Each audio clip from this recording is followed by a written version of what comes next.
Hey, ambitious woman, we have a very special, exciting upcoming opportunity for you.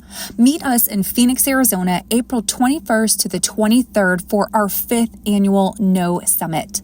If you're facing burnout and you need some time to relax, you want to take your business to the next level and really dig in and grow with like-minded women, this is the place you need to be. Find out all the details in the show notes or head over to summit.thenowomen.com. See you there.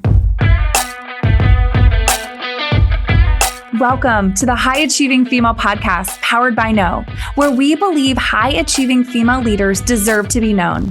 Here, you're going to get the tips, tools, and inspiration you need to network, grow, scale, and balance your business, career, and life.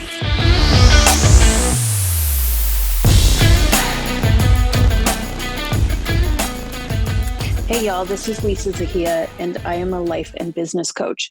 And this podcast is called Unveiling the Money Mindset, How Societal Conditioning Shapes Women's Relationship with Wealth, which is a bunch of fancy words that really says that what we've been taught about money affects how we earn and have a relationship with money. So y'all, I am 45 years old, and I recently applied for a mortgage to buy an apartment in New York City. And I qualified for a mortgage to buy an apartment that is over $1 million. And during this process, I had more than 3 people ask me who was going to co-sign for me if I had a husband, if I was involving my family, if we were expecting my father to help me pay for this. As a grown adult, the CEO of a company who was so proud of herself for qualifying for this, that I saw that people just were conditioned and expecting that there was a man or even other people in my life who are going to help me be able to do this. And what I realized and what I started looking into is that what we've been taught about women and money, what we've been taught about how women should deal with money affects our ability to grow money. And really, I think the thing that's imperative here is that money is the thing that will keep us safe. Money is the thing that will allow us to have all the choices. And when different money, including women, have power, different things are going to happen in the world. So recently I picked up a bunch of magazines. Some were men's magazines and some were magazines aimed at men, business magazines. And then I picked up a lot of women's magazines. And there were a lot of articles about money. Now, the women's magazines talked about money in terms of budgeting, saving, and shopping. So this is how you could spend money on yourself, on your family. How do I budget? How do I save? But if we think about that, that is turning in. It is about how to have less. And then the men's magazines were about investing and wealth building. So how to build more. So women are told, take what you have and budget it and have this very small mindset about where things are going to go. While the men's magazines were about expansion. And what's interesting is that I went and I looked at my bank account and it was in fact not gendered, meaning there wasn't something that said, this is a women's bank account, this is for savings and for purchasing things. But, I am allowed, like all men, to grow and invest and expand my money. But until we really take apart what it is that we're told about women and money, which is budget, save, take care of the family, shop. All of those things are great. But what were we told about money? What were we told about women and money that is limiting our ability to expand? So the first thing I want to ask you is just to take a minute, pause the podcast, write down, what did my mother and father or the people who raised me say about money? So take a second and write that down. And then the second thing is, if you had, what were you told about women and money? Women are bad with money. Women spend. Go scroll through Instagram or TikTok and look at oh, there's girl math. Girl math is this. And what are we saying to girls? What are we saying to women? And what are we saying to ourselves by saying that women are bad with money? By saying that women overspend, that saying that every time a woman goes to Target, she spends $400. Well, you know what? I might spend $400 after I've put money into my investment account after I've bought life insurance. But what I want you to do is look at what was I told about money and what was I shown about money in the way that I was raised. And what I like to do is write that down on a sheet of paper. You're going to realize that you don't have to believe everything you think. In fact, you don't have to choose everything that you believe, and that those things can change.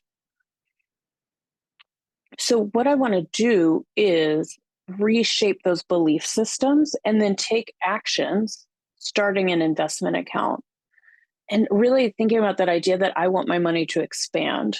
So I write down all my beliefs about money, and then I choose what are the facts here. So oftentimes, like, you should be saving a certain percentage of your money. Absolutely. But women are bad with money. What's the fact here is that anybody can learn how to grow and expand their money. And then I choose a new belief. Women are great with money, or even I am great with money. And then you want to start reinforcing that belief for yourself. So what that's going to be is choosing, repeating that to yourself, and then backing it up by taking actions that allow our money to grow, that allows our money to expand, learning about things like investing. I want to recommend 2 books here. Unfortunately, they're both by men. Well, fortunately, because they give us the skills. One is called I Will Teach You to Be Rich by Ramit Sethi. And the second one is Money Master the Game by Tony Robbins. And I'm going to choose to educate and empower myself. And they both give a very step-by-step process in how to grow and expand my money. So I'm combining a new belief system with the actions to grow my money. Look into, especially right now, the high yield savings accounts, and just starting a really basic investment funds. And within that, I'm going to choose to personally challenge the status quo. And I'm also going to start changing how I talk about women and money. So I want to challenge you to not say things like, oh, I need my husband to do that. Oh, women are bad with money. Oh, that's girl math. Or perhaps girl math is sitting on a big, fat, sexy savings account. Maybe girl math is choosing financial empowerment. So to go back through small steps to start to empower myself with money, the first is really examine what the belief systems are about how my family dealt with money and what I was told about women and money. And then start looking at what you're consuming: TikTok, Instagram, magazines, articles, and choose instead to empower myself with the books and the articles and the people who are growing. There's a great organization. It's called Jane Dow, and it talks about women in investing.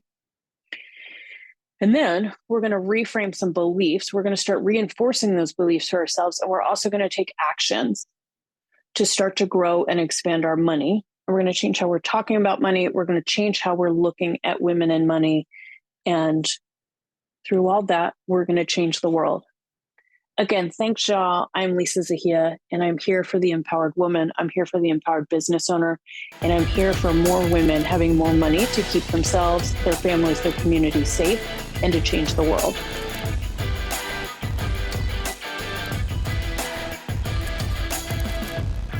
Thank you for joining us for this episode of the High Achieving Female Podcast, powered by No, where we believe it's time for high-achieving women like you to be seen, heard, and recognized.